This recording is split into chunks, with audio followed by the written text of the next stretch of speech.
Bir-birimizге деген ынтымақ қайдан қайнар алады дейтін болсақ, бұл сіздер мен біздердің бір-бірімізге деген бауырмашылығымыздың ақысын беруден туындайды. Мұсылмандар бір-бірінің ақысын берсе, бауырмашылық деген нәрсе міндетті түрде орнайды. Бірлік, ынтымақ, ырыс, берекеттің бәрі сол жерде.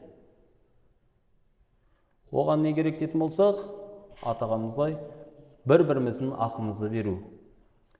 Имам Бұхаридің жинағында мұсылмандағы ақысы беседі.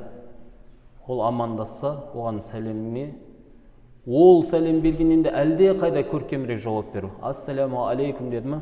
Ва алейкум ассалам ва рахматуллахи ва баракатух деп тұрып. Осы ассалам деген сөз бейбітшілік, тыныштық деген нәрсе. Оның жүрегіне тыныштық ұялатқан екен, әлбетте ол адамда сізге деген жүрегінде не болмайды? Сізге деген бір жүрегінде итеріп тұратын, кері тартып тұратын нәрселер болмайды.